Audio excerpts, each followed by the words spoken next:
Shooting this video on a very muggy Wednesday morning here in Raleigh, North Carolina. Been 100 degrees the last 3 days, hoping that breaks right now. And when I say breaks, it'll be in the mid 90s and now very high humidity because we're supposed to get back into a pattern of thunderstorms.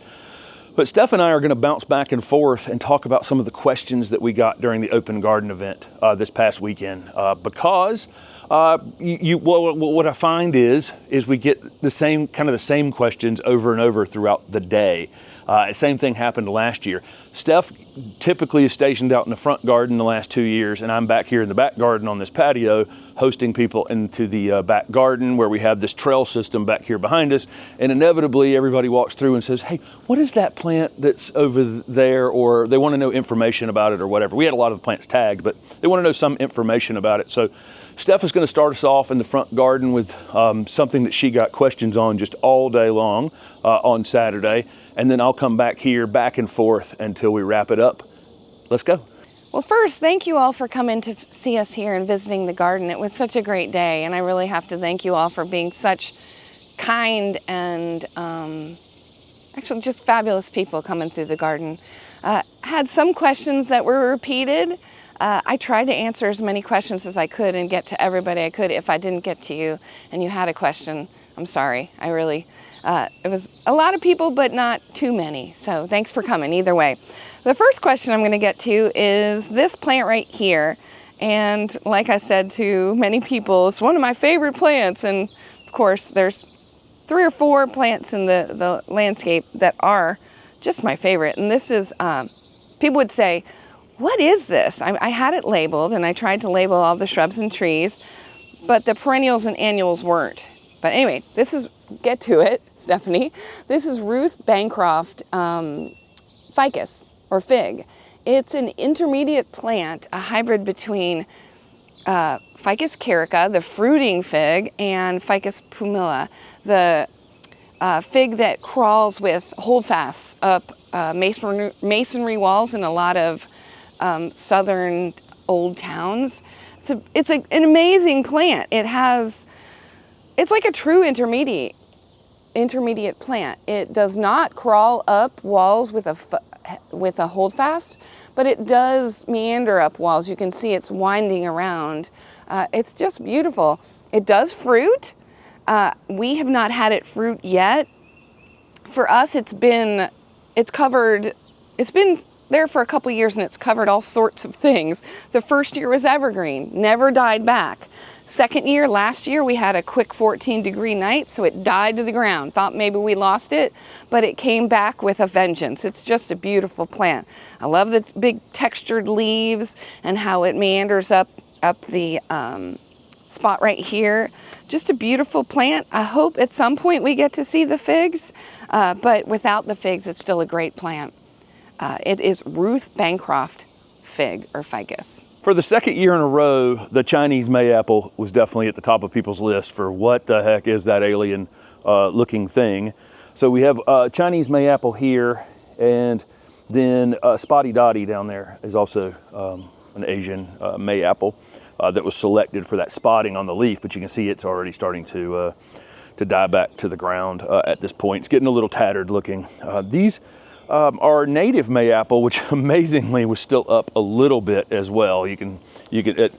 Last year I think it had already died back to the ground because we were so dry last year leading up to the open garden. But typically by now, our native Mayapples have kind of faded back. The Chinese Mayapples tend to be a little bit more heat tolerant and stay up longer during the season.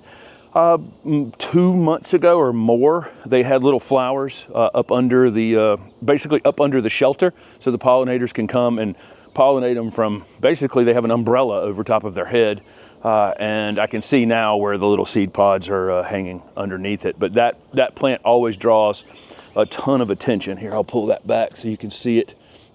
But those were red flowers earlier in the season. Again, pollinators love them. I mean, again, this is an Asian species. There's our native species back here. This was a big patch this year. All of these can get, spread a little bit, but our native one can definitely take some space. We've been in places in the woods before where, it isn't half an acre of Mayapples in one spot. But three little leaves that haven't died back to the ground yet. But that one right there, people just take so many photos of it because it's just this strange alien, structure coming up out of the ground with those two big giant leaves on it. I got a lot of questions about the annuals, obviously. They weren't labeled, unlike the trees and the shrub selection. So people would ask me what different things were, because we have a few kind of unique things in this annual bed. One of the questions that people asked was, what is this weird knobby looking plant right here? And it is a toothache plant.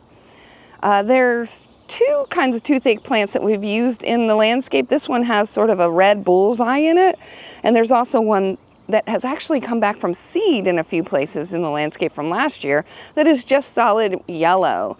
The toothache plant is a plant that traditionally was used in numbing the mouth. I imagine in old times, people with mouth problems would use it for a temporary sense of numbing.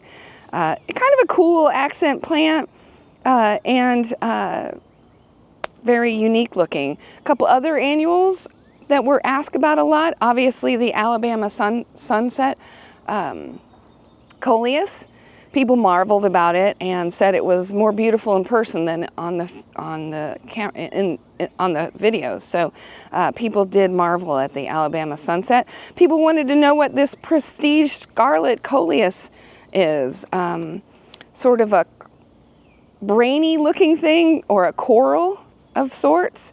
Beautiful, just keeps getting larger and larger as it expands.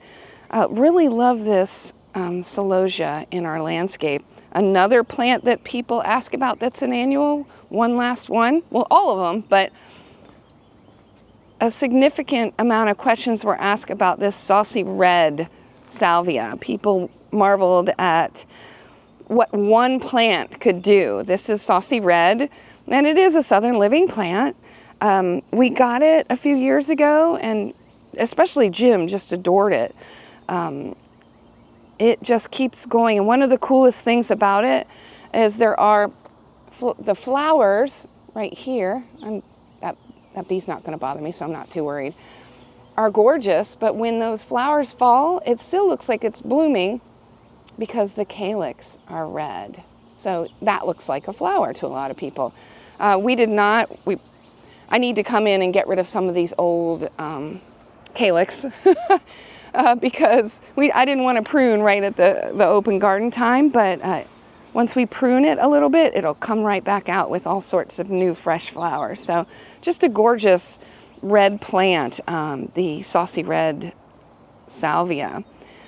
Finally, one last question to do with the annuals was, where do we purchase our seeds? Like Jim has told y'all, we did a lot of plants from seed because it gives us more variety in what we plant. And this year, it's not always the same, because we adore the profusion zinnias, so I did a big search in where to find them so I could get the largest selection. And this year, Pine Tree was the seed company that had the largest selection of those. We also used Swallowtail Seed Company this year for the majority of the other things. We do like Baker Creek as well for some uniqueness. If I believe that toothache plant actually came from them, but we don't discriminate on the seed companies. We would use any of them if they're seeds that we're really interested in. And the seed companies, one of the coolest things is I wasn't really super pleased with the amount of bedding plants we could find as far as varieties concerned. But with the seed companies, you can get a lot more unique plants. And so those are the companies this year that we used. Right behind me on the patio, we have this Amaranthus in the ground, and this is an heirloom one. You'll see on the packet, it'll say "Love Lies Bleeding" on this Amaranthus. This is a very vigorous growing Amaranthus that we did from seed. You can get this pack of seed for $3, and then this annual will end up becoming 3, 4, 5 feet in time. Steph had originally put this in a container out there, and then we ended up with a Japanese maple that we wanted to use in that container. So it got relegated to this little open spot that we happen to have in, in the garden, and it was behind me. And by the afternoon on Saturday, my brain was starting to run down a little bit, and I got asked. I knew what it was in the morning on Saturday, and then a couple people asked me late in the day, and I'm like, oh my,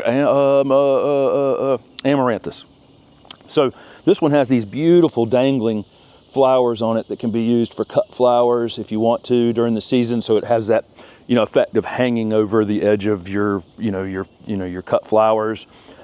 Just a great looking plant. But again, this was done from seed maybe 20 weeks, not even, 16 weeks ago, maybe something like that. 15 weeks ago. And look how tall it is already. It'll fill this entire space by the end of summer. Very long lasting color out here in the garden. And even the stems have a bit of pink in them as well, which also adds to the beauty of this plant. So you can see why people were asking about it. But it is an annual, but for $3 pack of seeds, this is a pretty good impact.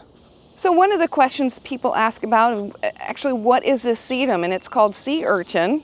It's one we got at Big Bloomers, and it does a great job of cooling the ground where the green penguin pine was put. Little too much heat for that pine, so that keeps it cooler right there, which is an awesome thing. But I think probably the number one question was, what is this? This is called pineapple lily. And this cultivar is Sparkling Burgundy. It was introduced by actually Plant Delights with Tony Avett. And it's such a gorgeous plant. It comes out, when it first comes out, the strap-like foliage is very maroon, and it keeps that maroon hue as the season goes on. But it's a little earlier than normal with these blooms this year, but it comes out with these it comes out with these flowers that look and resemble pineapples. An amazing plant. It's actually a South African plant, and we had a lady from South Africa come and visit, and she gave us a lovely book about South African plants, and I'm sure this is in it. Pineapple lily, great plant. We have the van parked here at the end of the driveway right now, but during the open garden, the van was not sitting here. And so everybody had the full view of our big stand of ginger back behind the vegetable garden. This spot of the garden is definitely the sunniest by far. The sun, this time of year in the summertime, the sun just tracks right over the vegetable garden. And this space, one of the new red buds is here. This will be in a video yesterday as you're watching this with Denny Werner. But ginger sitting back here, it'll bloom late summer, early fall, dies back to the ground in the wintertime, and I kind of like that because I like to get in there and clean that area up. I'm able to mulch it and get it under control a little bit. We also, when it comes back bigger, better, fuller every year, and so I want to get a little bit of control of it. As it's coming back out of the ground next season is the easiest time to cut back some of those pieces that are trying to take more space. We have a lot of plants in this garden that have stories, and this is two different varieties, one that's kind of white and one that's pink, and one came from Ram and Tom Giberson's beautiful garden in Georgia, and the other came from Bobby Green down in Fairhope, Alabama. He's the breeder of a lot of the camellias that are in this garden, the October Magic Orchid series of camellias and other camellias as well. But when we filmed with him, made a comment on the ginger, and he said it was a cold hardy form that he knew of. And the next thing you know, being a gardener, he's got a shovel out, and we take two pieces out of the ground, shove it into a plastic bag basically, and drive it around for another 2 weeks, and there it is. Pretty tough plants overall. But the ginger, everybody wanted to know if we were growing corn and all kinds of other things. Just, it's just an interesting looking plant. For most of the season, it does kind of look like corn. It's the height of corn, and has that broad leaf like corn. But then it'll flower later in the season. And a lot of the things in this garden will have passed. The flowering will have passed when these come into flower, and the pollinators absolutely go crazy for them. All right, so this gorgeous plant is called Cesterm Park, and people ask about this. Either they had heard about it so much on the channel they wanted to see it, or they didn't know what it was. And it is a native of South America, and it is beloved by pollinators and hummingbirds for sure, butterflies. It just keeps going from late spring all the way to frost. And for us, it stays like 5 or 6 feet. In a little more tropical areas, it'll go to 15 or so, and actually be evergreen. But for us, it dies down to the ground, and it comes up out of the ground in a ton of stems, and we cut it back and select like 5 or 6 stems, and then it grows quite quickly into this shrubby blooming machine. A funny thing about the blooms is that they bloom in the evening. Well, they bloom all the time, but in the evening they have most of their aroma. So you have to come out here and smell how wonderful it is. The funny thing though is the leaves. When you crush them, and I crush leaves with a bunch of people, and when you crush them, you get a smell. And there's 2 camps as far as I can tell. The camp like Jim, who smells peanut butter. I don't smell peanut butter at all. I smell burning rubber. I don't really know how 2 people can have such divergent thoughts about the smell, but for me it's definitely not peanut butter. Anyway, so great shrub for us. We moved it over here this year and it didn't miss a beat. Cesterm Park. So the few times I did wander out of the back garden, along the driveway here, we have 2 plants that are in a race with one another. We have Rudbeckia maxima that has opened its bloom at, I'm 6 feet tall and I'm standing even with this, so it's opened its flower at about 6.5 feet tall. But the autumn minaret daylily ultimately passed it, and I think that spike's a little over 7 feet at this point. If you're watching today's video, yesterday's video over at Denny Werner's, we showed off another variety of one of these large, tall growing daylilies.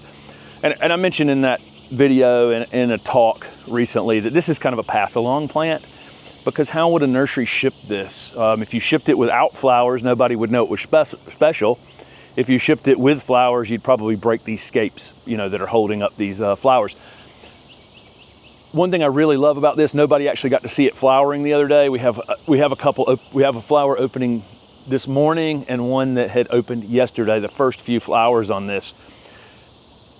All the other daylilies have basically quit at this point, and then this one, not completely quit. Some of them are, like Stella Diora, will bloom a little bit the rest of the summer, but nothing like this. This comes in fully fresh midsummer, and then, or early to midsummer, and then blooms the rest of the summer. But these really wildly tall plants, Denny talked about in the video yesterday, he likes these on the front of the bed because you can see through them and you can see things behind them. I never liked the look of daylily foliage all that much. I don't, it looks really fresh when it comes out of the ground, but by the end of the season, it doesn't look as good. So I like this thing hidden behind this fence with these flowers just projecting out from the top of it. So you see a little bit of the foliage, but not that much. Real quick, we do have a few of these t-shirts left. If you're interested in having you are here or not, and you're interested in having one of those, we've got a few left. That said, fielded a ton of questions about the summer jewel salvia. Obviously, they are pollinator magnets, and they made a huge statement at the open garden. So always a lot of questions about them. But another plant, and one of those weird things about purple plants is they don't always, you don't always capture the color in video. But this amazing plant is Amethyst Red Bud, and the breeder's Denny Werner. You will have seen a video, hopefully, with him yesterday at his landscape. But he also came here a couple days ago and really enjoyed seeing 3 of his red buds in our landscape and took pictures. So that was pretty kind of a cool moment to have the breeder actually marveling over his plants in our landscape. We're doing something right. So anyway, this is a great dwarf red bud. It does have some vigor to it, but it's going to stay a little more compact. We've got the emerald that Jim pointed out, but people just marveled at this plant and the form of it. and how it's obviously got a little bit of dwarf nature to it. Just a gorgeous plant. It blooms, obviously like a redbud, but it doesn't really need to be just a gorgeous part of our landscape. So my last plant that got asked about a lot is this Amethyst Red Bud. So my last big question will not be an individual plant. It will be about the repeated questions we got about the soil out here, about how much we water, how much time this takes, and about the wood chip paths, and all kinds of things related to that. Because at the end of the day, we're not watering as much as you would think. We have not fully watered this garden, but this season. Yeah, Steph is over there shaking her head. I wanted to make sure I wasn't fibbing there. We have not fully watered this garden. We've watered a few containers, so we've been kind of lucky on how the rain has been spread out for sure, but even still, it's been 100 degrees the last 3 days. And what I kept doing for folks that were here is I kept pushing these wood chips back and showing them there's moisture here. You know, there's, I have to go down a little more than I did 3 days ago. I will say it's been 100 degrees. So, you know, when it was Saturday and people were here, I just barely brushed to the side. Now I'm having to brush twice, you know, to find the water, but the water's still there. And so we're not watering as much as you think. I put up a video the other day about gardening in hot weather. So I have come out here a couple times in the last couple days and sprayed everything down just to kind of create some evaporative cooling, but I wasn't really watering the plants. No real reason to water a plant when it's got water in the soil and it's still wilting at the top. I mean, it's got water, it just can't figure out how to get it up there fast enough. So, but what I said repeatedly to folks is that we built a soil. We've tried to build a very resilient garden. I haven't put a lot of things in here that get pests. I haven't put, you know, we don't have euonymus out here that get euonymus scale. I don't have a lot of roses that maybe I would have to spray for various things. I don't have a lot, although there's some resistant roses to things, I understand that. But the plants that you see, despite there being 400 different things out here, are vastly made up of things that are pretty low maintenance overall.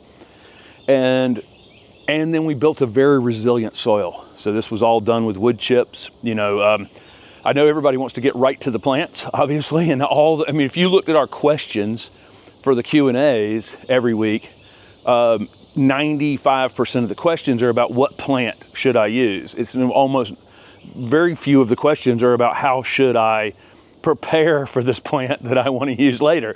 So, you know, slightly jumping the gun in some way. You know, I mean, I want to just tell you that what I said to a lot of people here is these plants weren't planted.